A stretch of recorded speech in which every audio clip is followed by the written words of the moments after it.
नमस्कार शेतकरी मित्रांनो, सध्याच्या वाढत्या हळदीच्या भावामुळे शेतकरी भांबावून गेलेले आहेत. कुठं 17,000 भाव दिसायला, कुठं 18,000, कुठं 20,000, कुठं तर काही शेतकऱ्याला सांगत आहेत की 25,000 पार भाव जाणार. त्यामुळे शेतकरी भांबावून जाऊन हळदीला खतं पण असे टाकत आहेत की बेभाम खत टाकत आहेत.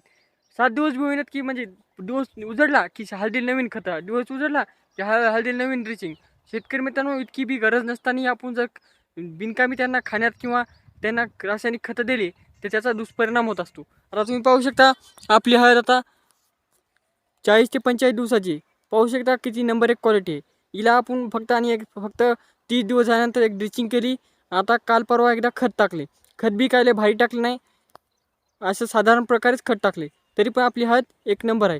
तरी पण शेतकरी मित्रांनो, काही शेतकरी उशिरा हळद लावल्यामुळे या हळदी बरोबर येण्यासाठी खताचे डोस एकावर एक टाकीत राहत आहेत. त्यामुळे शेतकरी मित्रांनो, त्यांचं नुकसान होणार आहे.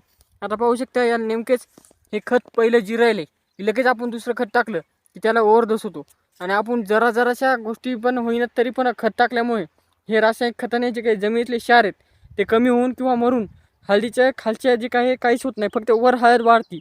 वर तुम्हाला हिरवेपणा, फुटवे हे दिसतात, पण खाली जमिनीखाली तुम्हाला काहीच दिसणार नाही.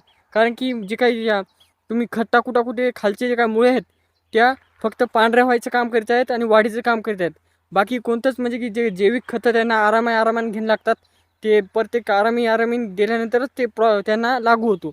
जर तुम्ही एकदाच समजे खतं द्यायला लागला तर त्यांना मानत नाही किंवा लागू होत नाही. आता तुम्ही पाहू शकता, या हळदीला कोणतेच म्हणजे की सध्या रोग किंवा काही नाही, तरी पण शेतकरी मित्रांनो, शेतकरी ड्रिचिंग करीत आहेत, फवारणी करीत आहेत, खतं टाकीत आहेत. याचा बेभाव म्हणजे की खताचा उपयोग करून शेतकरी लवकर हळदीचा प्रॉफिट घेण्याच्या मागे आहेत. पण शेतकरी मित्रांनो, अशा प्रकारे प्रॉफिट घेऊन काहीच फायदा नाही. कारण की तुम्ही इतके खतं आणि इतके भावाकडे पाहून औषधं टाकली तर याचा लाभ तर नाही, पण दुष्परिणाम होणार आहे. आता मित्रांनो, तुमच्या मनावर आहे किती खतं सोडायचे काय. पण हे आपल्याला लक्षात घ्यायचं आहे की आर्थिक गणित किती बाहेर जात आहे आपलं, किती गरज आहे या पिकाला आणि किती तुम्ही देत आहेत, याचा अभ्यास करूनच तुम्ही तुमच्या हळदीला तुमचे खतं किंवा औषधं द्यायला पाहिजेत. अशा प्रकारे मित्रांनो, ही आपली माहिती होती. कशी वाटली कमेंट करा.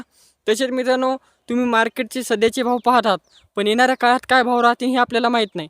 त्यामुळे येणाऱ्या भावामुळे किंवा येणाऱ्या काळात जर भाव कमी उतरले तर तुमचा बेभाव खर्च झालेला हे नुकसान भरून निघलं पाहिजे. त्याचबरोबर शेतकरी मित्रांनो, हळदी यंदा जास्त आहेत. काही शेतकऱ्यांच्या हळदी ते मॅक्स मारल्यामुळे याच्यामुळे करपलेल्या बी आहेत, आणि काही शेतकऱ्यांनी करपले नाहीत तर ते आता हे खतं टाकू करपिणार आहेत. त्यामुळे योग्य नियोजन करून योग्य पद्धतीने हळदीची पद्धतीने एक पद्धत ठेवा की बाबा, खरंच गरज आहे तेव्हाच खतं टाका, खरंच गरज आहे तेव्हाच ड्रिचिंग करा, खरंच करपा पडत आहे आपल्या हळदीवर आणि तेव्हाच तुम्ही औषध टाकले आहेत तर तुमचा रिझल्ट आहे.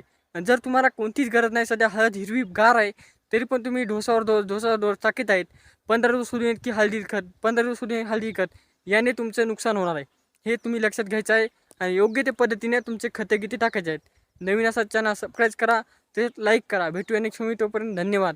आणि अशीच शेतीविषयक माहिती पाहण्यासाठी चॅनलला सबस्क्राईब करून ठेवा, मित्रांना पाहण्यास शेअर करा. सध्याचे चालू भाव मित्रांनो 17,000 ते 19,000 चालू आहेत.